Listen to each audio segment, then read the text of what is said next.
이게 실전에서 제일 많이 사용하는 트라이앵글 패턴입니다. 이거는 이론에서도 많이 나오지만 실전에서 제가 볼 때 제일 많이 써먹는 패턴이에요.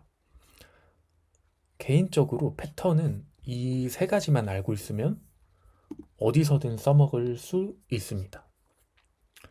순서대로 하면 이렇게 하는 게 낫겠네요.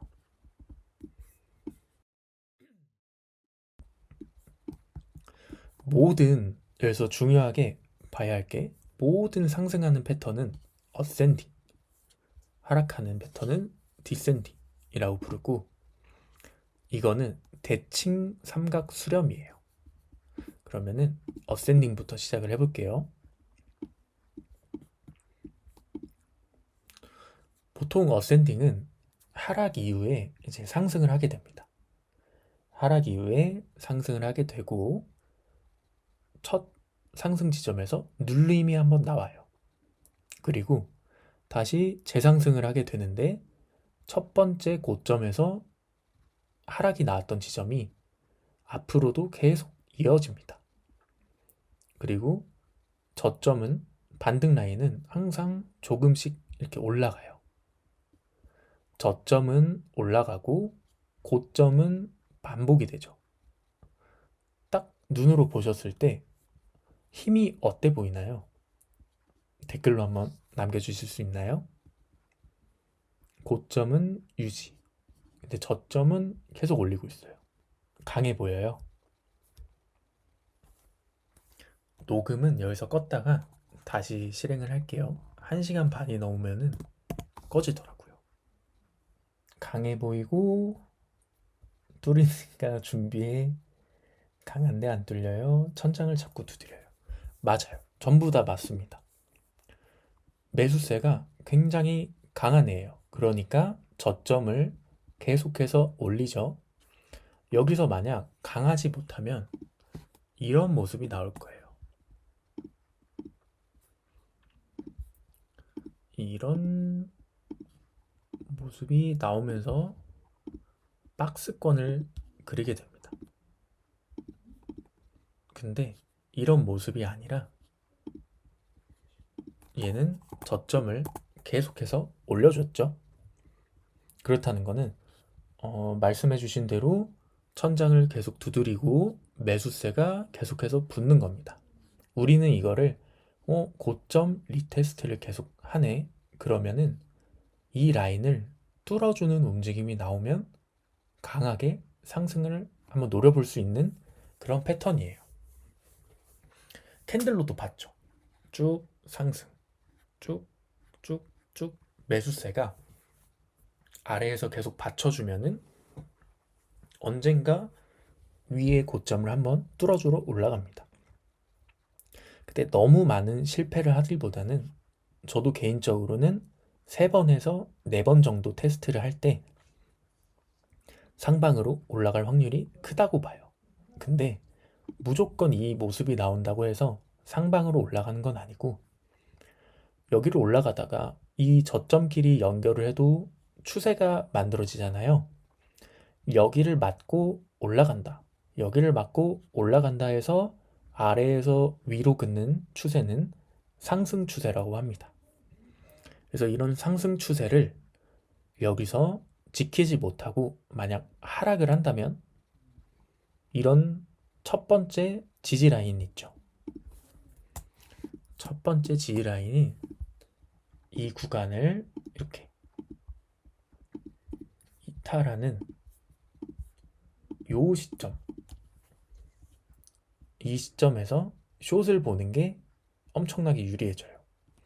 그러니까 이 패턴은 상승에 유리한 패턴이지만 여기서 만약 뚫지 못하고 내려가게 된다면 첫 번째 상승에서 저점이 나왔던 이 지점을 이탈해 줄 때 숏을 보는 게 유리해지는 패턴이라고 보시면 돼요. 상승이 유리하나 만약 뚫지 못하면 하락할 때 지지 이탈을 할 때 숏을 본다. 그런 패턴이라고 보시면 됩니다. 어센딩 트라이앵글은 많이들 보셨을 텐데 혹시 이해되셨나요? 되셨으면 디센딩으로 넘어가겠습니다.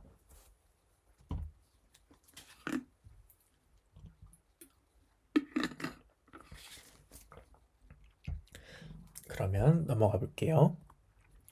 디센딩은 어센딩이랑 완전 반대예요. 보통 상승해서 하락을 할 때 추가 하락을 하는 패턴입니다. 얘도 반대로 하락을 하고 반등이 나옵니다. 근데 하락을 했는데 다시 또 하락을 하지만 첫 번째 반등이 나왔던 지점을 계속해서 지켜줘요. 근데 고점을 내리고 있죠.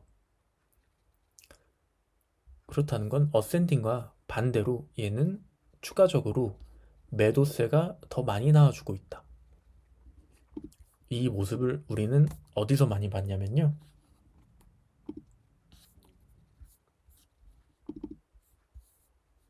여기서 보이네요.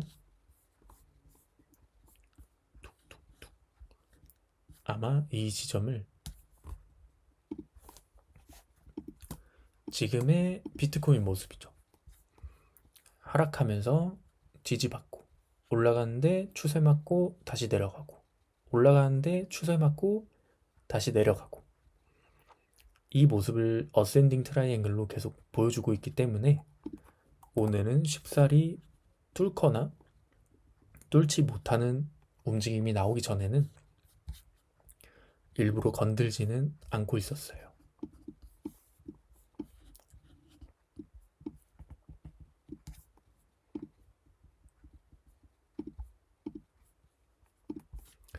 그래서 디센딩 트라이앵글 같은 경우도 똑같아요.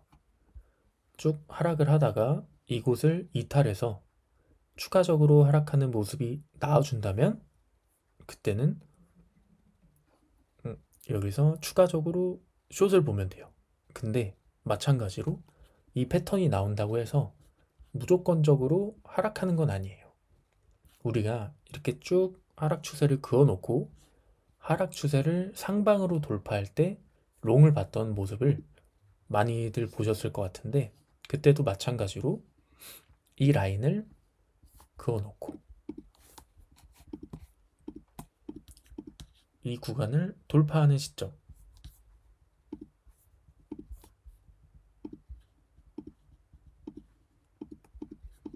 이렇게 상방으로 돌파하는 시점에 여기서 롱을 보면은 굉장히 유리해집니다.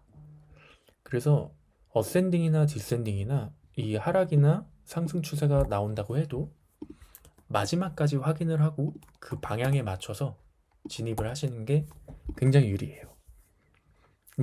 마지막으로 대칭 트라이앵글 패턴인데요. 이 패턴은 아래에서 시작할 수도 있고 위에서 시작할 수도 있습니다. 근데 보통은 대칭 삼각의 경우에는 아래에서 시작을 해요.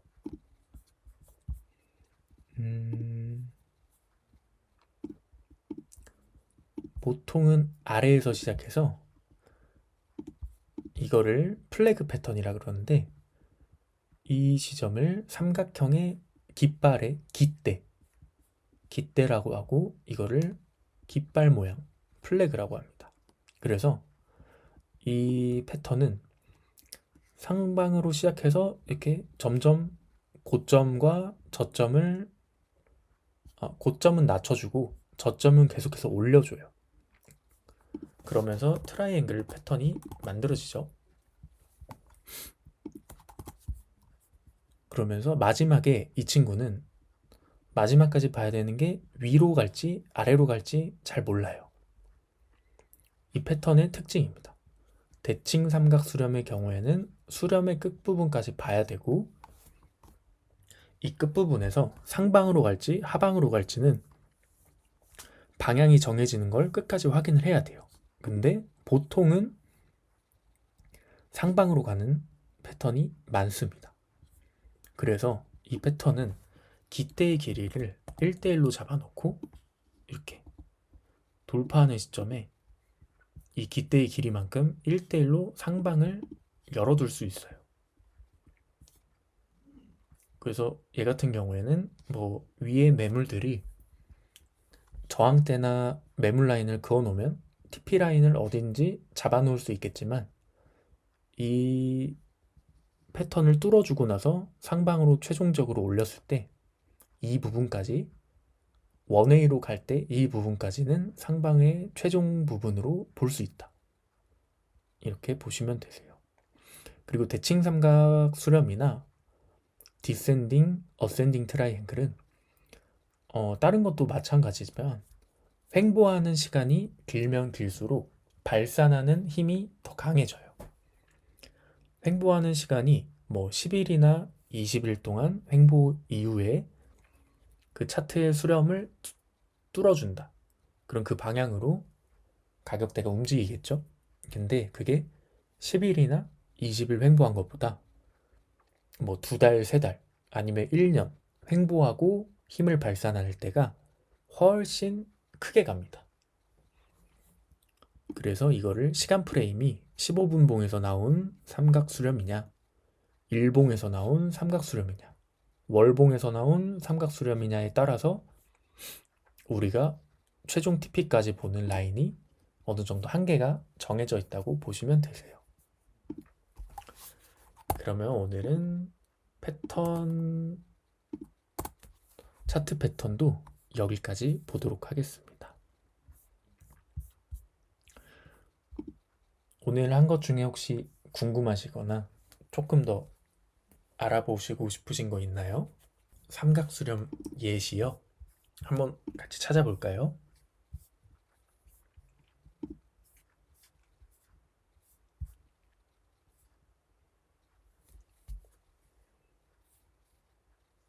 깃대만큼 올라가는 거요? 그럼 대칭 삼각수렴을 찾아봐야 될 텐데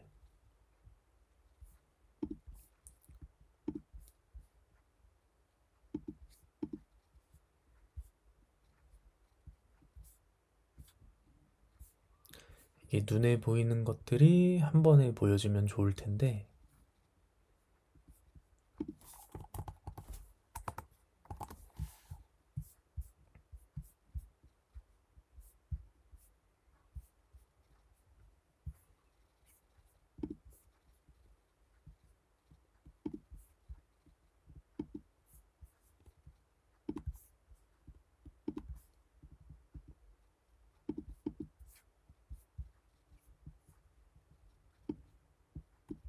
이렇게 보기엔 좀 그런 것 같아요.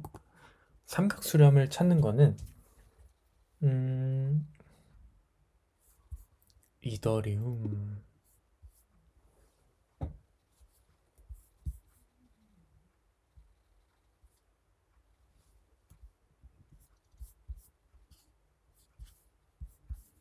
4월에서 5월인가요?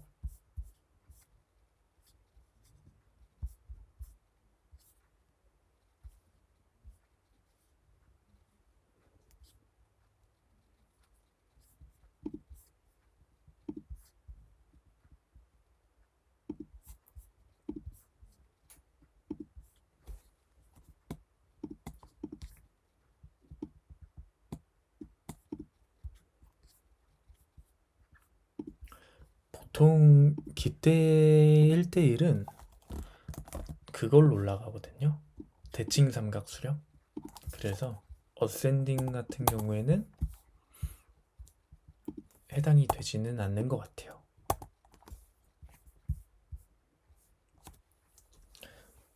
마리님이 말씀해주신 삼각수렴 예시는요, 제가 혼자 한번 찾아보고 캡처해서 알려드릴게요. 지금 어떤 차트에서 그게 나올지 찾기가 너무 어려워가지고 그렇게 한번 제가 혼자 찾아보고 방에 올려드리도록 할게요.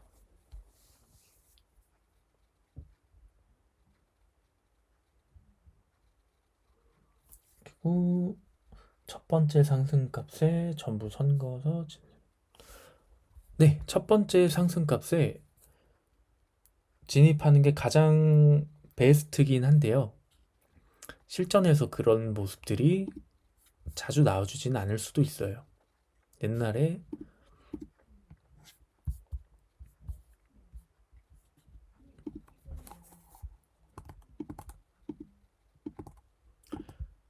발트코인 같은 걸 보면요. 보통 그런 이제 디센딩 같은 경우에는 상승 추세 하락 추세가 나와주고 바닥을 지키잖아요. 근데 그런 모습이 눈에 띄게 이쁘게 보이지는 않을 때가 있어요. 이렇게 보시면은 이 라인이 되게 매물 라인으로 작용을 하고 있죠. 매물 라인을 작용하고 여기가 하락으로 쭉 나옵니다. 그리고 이 라인들을 추세를 상방으로 돌파할 때 가장 좋은 움직임이 나와요.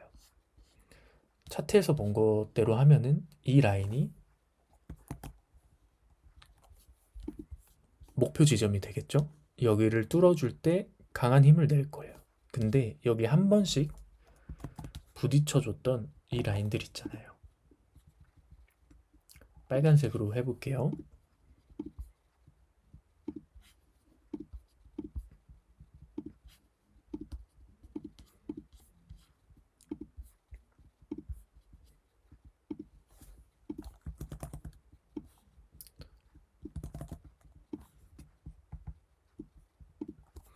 아까 봤던 이 라인들을 기준으로 빨간 선을 그어보면요.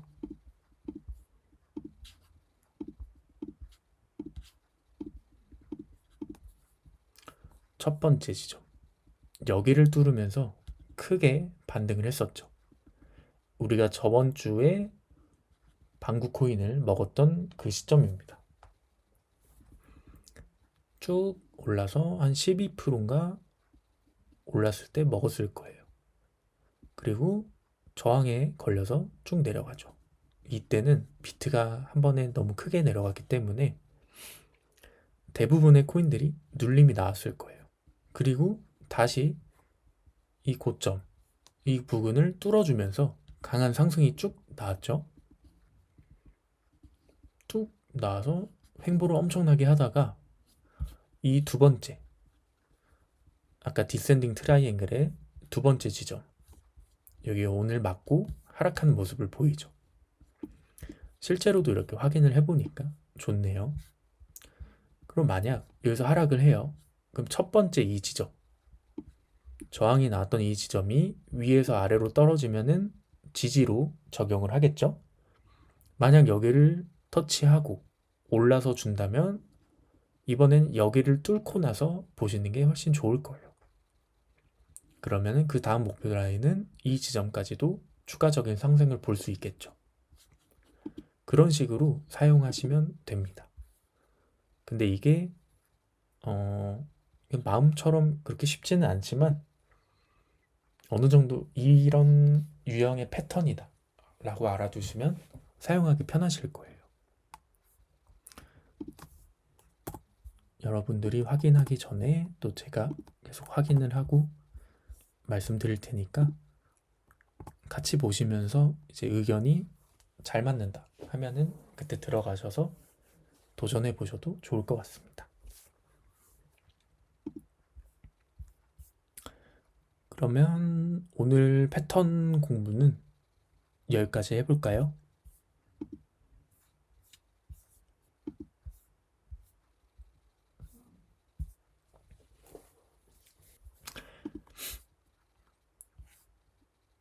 이제 고생하셨습니다. 이제 곧 비트가 또 여기까지 수렴을 할지는 모르겠지만 한다면 내일 새벽까지는 계속 이런 모습을 보여줄 확률이 크네요. 11일 오전 3시까지는 네, 비트 한번 보고 마무리하도록 할게요. 11일 오전 3시에 FOMC가 있잖아요. 그래서 그 이전까지는 아마 비트가 이런 식으로 크게 상승은 하지 못하고 횡보 하락하는 모습이 많이 나와줄 수 있어요. 왜냐하면 차트는 90%가 심리라고 생각하시면 돼요. 우리가 좀 전에 배웠던 것처럼 캔들이 만들어지는 걸 보고 심리를 어느 정도 파악을 했죠. 아랫꼬리가 추세의 끝부분에서 만들어지면서 말아 올리고 도지가 형성되면 추세가 곧 전환될 거라는 신호.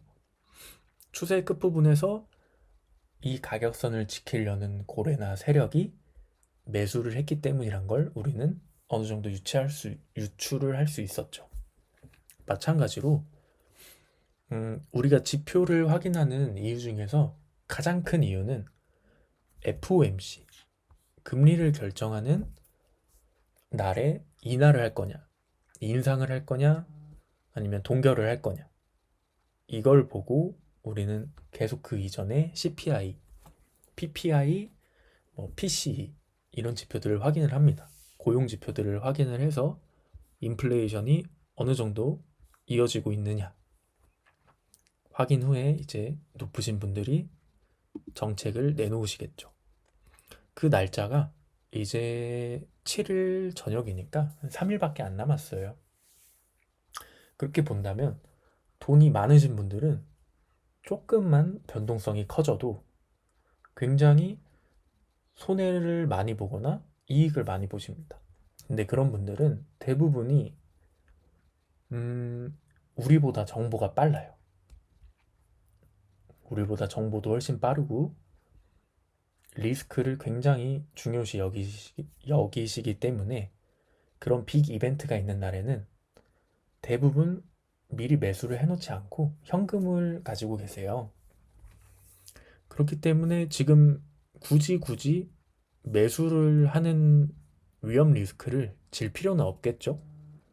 그렇다 보니까 지금 이렇게 쭉쭉쭉쭉 하락이 나옵니다. 매수를 하려는 심리가 금리 인하가 나오는 시점, 금리 인하를 발표할지 아직은 모르지만 한 86% 확률로 금리를 인하를 진행을 할 거라고 생각을 해요. 많은 분들이 폴리마켓에서 그렇게 유추를 하고 있습니다. 그래도 만약에라는 게 있기 때문에 큰 분들은 인하를 할 거라는 방향성을 확인을 하고 매수를 할 확률이 조금은 크다고 봅니다. 그래서 그 시점이 11일이면 사실 얼마 안 남았어요. 그런 빅 이벤트들은 항상 차트랑 되게 연관이 많은데 이런 식으로 내려갔다가 올라온다고 쳐도 11일이 이 정도 되거든요. 한 이 시점까지 저는 눌릴 수도 있다고 생각을 해요. 86.8K 라인에서 한 87K 사이까지 눌림이 나왔다가 다시 이렇게 상승하는 그림이 나올 확률이 크다고는 생각을 하고 있습니다. 그렇기 때문에 저도 굳이 지금은 매수를 받기에는 리스크가 크고 그렇다고 숏을 잡기에는 알트들이 대부분이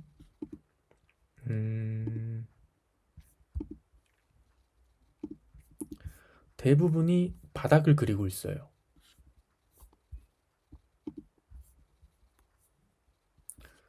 오늘 좀 올랐다고는 해도 바닥을 그리고 있죠.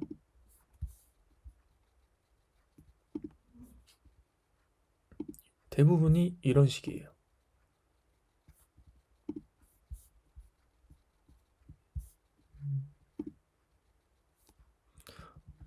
바이낸스가 하락을 크게 했던 10월 10일에 종가 라인도 아직 한참 멀었을 정도로 하락을 쭉 하고 있습니다. 근데 이 라인에서 폭락을 한다면 이 저점을 깨고 추가적인 하락이 나와줘야겠죠. 근데 지금 너무나도 하락세가 심해진 상태예요. 이 라인에서 내가 상승 리스크를 지지 않는다고 해서 숏에 걸어서 얼마나 크게 먹을 수 있을지 모르지만 솔직히 이 라인에서는 저는 지지가 나오면은 롱으로 이제 크게 먹을 수는 없더라도 숏보다는 리스크가 조금 적다고 생각을 하거든요. 그래서 11일까지는 우리가 매수를 조금은 보수적으로 보는 게 방향성이 나오고 진입을 해도 훨씬 좋으니까. 왜냐면 손실을 보고 그거를 복구를 하려면 2배의 노력이 필요해요. 근데 방향성이 나오는 걸 확인을 하고 이제 그 파도에 몸을 실어서 매수를 하거나 매도를 한다면 훨씬 피로도도 줄어들고 우리가 오래 가져가야 하는 그 리스크를 줄일 수가 있어요. 그래서 우리가 84K 라인에서 비트 롱을 현물을 잘 잡았고 솔라나의 경우도 지금 좀 많이 내려왔지만 126 거의 저점 라인에서 잘 잡아놨죠. 그렇기 때문에 지금은 FOMC 전까지는 선물 매매를 조금 간소화시키고 현물을 조금 더 매집을 하는 시간을 가졌다가 반등하는 시점부터 이제 다시 선물 알트를 잡아보는 것도 굉장히 좋은 전략이라 생각을 해요. 매일매일 매매를 하는 것도 이제 재밌고 중요하긴 하지만 그런 피로도를 감소를 시키고 우리가 유리한 시점에 매매를 진행하는 것도 저는 좋다고 생각을 합니다. 그래서 오늘은 이렇게 비트의 모습이 언제까지 횡보를 할지는 모르겠지만 이렇게 옆으로만 밀어주면은 오늘 한 자정쯤에는 여기서 방향성이 나올 수도 있어요. 근데 이렇게 하락 횡보하는 모습으로 쭉쭉 내린다면 이런 식으로 가기 때문에 아마 8일 오후까지도 내일 오후까지도 횡보를 할 수 있겠네요. 내일 1시, 2시 정도면 여기서 아래로 가든 위로 가든 둘 중 하나는 해야 되니까 방향성이 나올 것 같기는 해요. 그러니까 우리는 조금만 더 기다렸다가 유리한 지점에서 매매를 하는 게 저는 괜찮을 거라 생각을 하고 있습니다. 그리고 제가 현물을 솔라나 말고도 몇 개 더 잡을 거를 생각은 해놨는데요. 차트로 이따가 정리를 해서 올려드리도록 할게요. 그럼 오늘은 여기까지 할까요? 감사합니다. 좋게 봐주셔서 계속 할 수 있는 것 같아요.